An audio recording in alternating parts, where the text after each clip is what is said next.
จะปะเรื่อยๆเรื่อยๆเดี๋ยวเราเป็นสวดเสกแล้วอ๋อเอาเฮ็ดขาใส่เนี่ย ฮะ เฮ็ดขาตั้งอืม ตั้งมาดีแล้วโอ้สิ ตั้ง สวด ไว้ในหัวเตียงก็ได้แหละ งอกข้างๆนั่นก็ได้นี่ เดี๋ยวที่นำสวดเนี่ย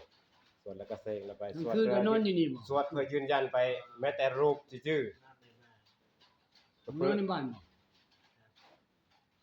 โอ้นอนในบ้านอยู่ห้องแอร์เลยเนาะนี่คือด้วยซั่นน่ะคือ เดี๋ยวจำปะเรื่อยเด้อมองไปเด้อมองเสียโดยความเคารพไม่ต้องเป็นบุญไม่ต้องไหนมองจำปะไม่ต้องกับบุญไม่ต้องไหนมองสวดมนต์อิติปิโสสวดนั่นก็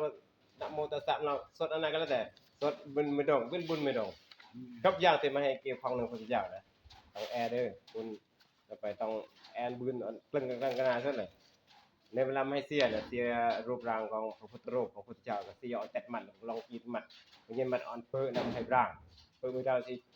โกยชัดเตือนมันก็เสียทำไมเตือนเสียอันเกิดนิมิตนะเป็นดามให้เป่าลำให้มิยอดมา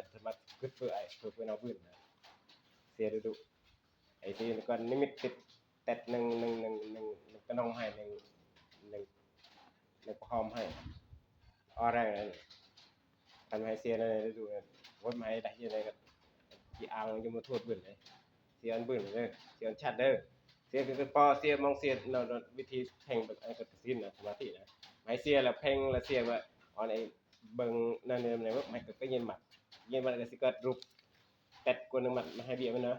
ไอ้ก็ชัดก็เสียทำไมเด้อเสียอันชัดแล้วก็เย็นมาเด้อสลับกันเรื่อยเสียเรื่อยๆมันมองเสียก็เดือนนี่รับรองไว้มองมีเป่าเพื่อนั่นเลยนั่นน่ะทำไมก็เย็นมัดลำให้จำปะพระตอนมีนะนั่นน่ะไม่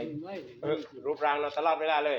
ที่บุญแรงเลย มันเล่นเนี่ย น่ะมันเราพวกคุ้มครองมาให้บุญออนให้บุญตลอดเวลา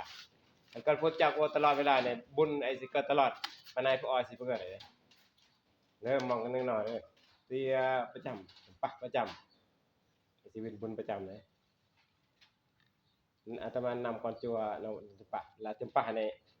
ตอนมาจำปะกราบแสงพื้นเนี่ยตั้งแต่ให้เลอะเต้เนี่ย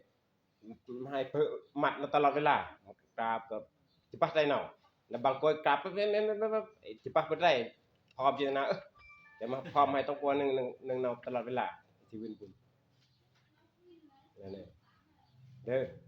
วานพื้นเด้อว่าบุญแต่จะมาให้เลยจะอ่อนเลยบุญอันนี้พบให้อาสมัติฐานแอบบุญโจยมาให้บุญเลยบุญเนี่ยโจยบุญ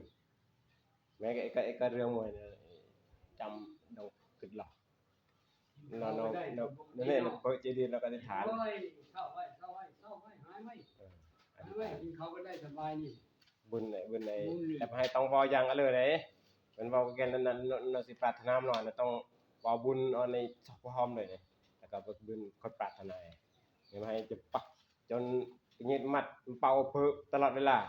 แม่คือกันจำไอ้ก็ไม่ก็สามารถอธิษฐานจน อยู่ซื่อก็เฮ็ดจังซี่อย่าลืมว่านี่แก้โรคไซเมอร์ไหน